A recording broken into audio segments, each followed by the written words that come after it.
You know, we put a ton of trust in our spiritual leaders. And hey, most of the time, that's a good thing, right? That trust is well placed. But what about when that little voice in your head starts to wonder if something's off? It's a really tough spot to be in, and honestly, it can be super unsettling. So today, we're going to dive into this. It's a sensitive topic for sure, but an absolutely crucial one. Whoa, I mean, that's a heavy question, isn't it? It almost feels wrong to even think about it. Disloyal, even.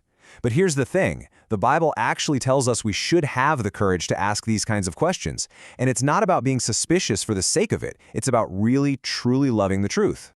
Okay, so let's be super clear. The point of this whole thing is not to make you cynical. We're not trying to create a bunch of heresy hunters who are just looking for mistakes everywhere. No, this is about equipping you. It's about giving you a solid, biblical framework you can actually use.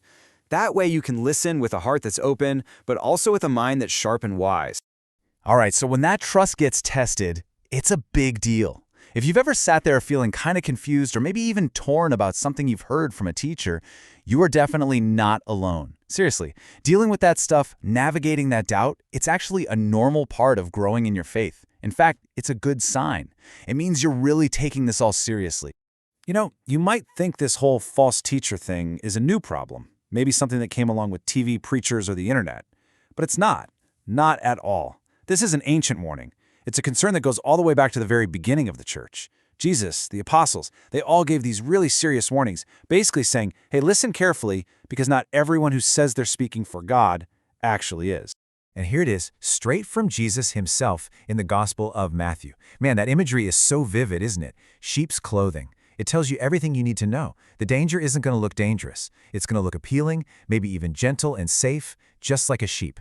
But on the inside, Jesus says it's something else entirely, something that can cause real spiritual harm. Okay, so let's get a working definition here because this is super important. What are we really talking about when we say false teacher?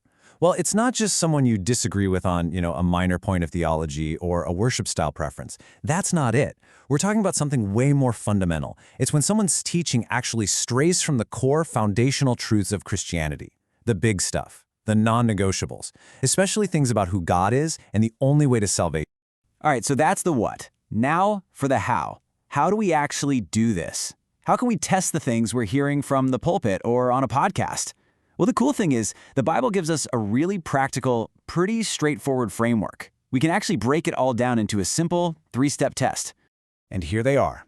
It really boils down to these 3 things. First, you've got to test their message. Then, you need to examine their character. And finally, you inspect their fruit. What are the actual results of their work? It's these 3 things together, the message, the character, and the fruit, that really give you the full picture. So let's break each one down. Okay, step 1. Test their message. And listen, this is the big one. It's the starting point. And honestly, it's the most critical step of all. Before you even think about anything else, you have to look at the content. What are they actually teaching? Does it line up with what the Bible has said for thousands of years? Does it fit with the core of the Christian faith? So what you're really looking for is consistency. Does the teaching always point back to these core gospel principles? Things like, the divinity of Christ, salvation being a free gift through faith, the Bible as our ultimate authority. Or does it start to drift? And here's the tricky part. False teaching often sounds 90, even 95% right. It's that last little bit, that subtle twist, like diminishing Jesus' role or adding a bunch of rules you have to follow to be saved, that can lead people way off track. All right, after the message, we move on to step 2. Examine their character. This is where we shift from what's being said to the person who's saying it. And this is huge, because a teacher's life, well, it's a sermon all by itself. The Bible makes it super clear that a leader's life has to match their words. You can't have a huge disconnect between what they preach on Sunday and how they live on Monday. So what are we looking for exactly? Well, you want to see the good stuff, right? Humility, integrity, a spirit that's teachable, that's willing to be corrected, but then you've got to watch out for the red flags. And these are big ones.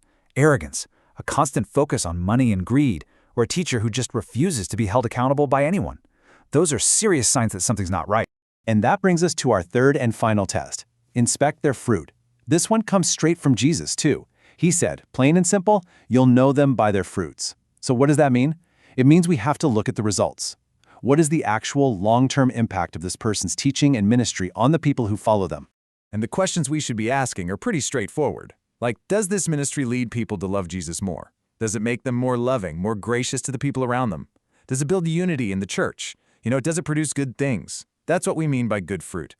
And then there's the flip side. Or, does this ministry create division?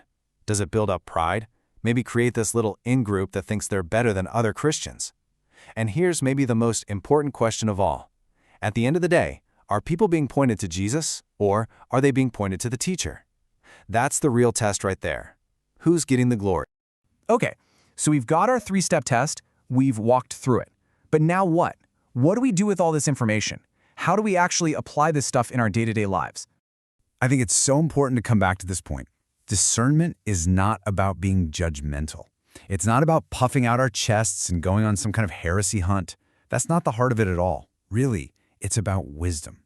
It's about protecting yourself spiritually. It's a loving thing to do for your own heart and for the people around you, to guard against teachings that could actually be harmful. So let's wrap this up with your takeaway toolkit. It's simple. 1. Test the message against the Bible. 2. Observe the character of the teacher. And 3. Evaluate the fruit of their ministry. Just keep these 3 things in your back pocket. Whether you're listening to a sermon, reading a book, watching something online, this is your guide. Because at the end of the day, discernment isn't just the one-and-done thing. It's like a muscle. The more you use it, the stronger it gets. It means we have to be active listeners, not just passive consumers of content. So the real question I want to leave you with isn't just about what you learned today, but about how you're going to start exercising that muscle. How are you going to put this into practice?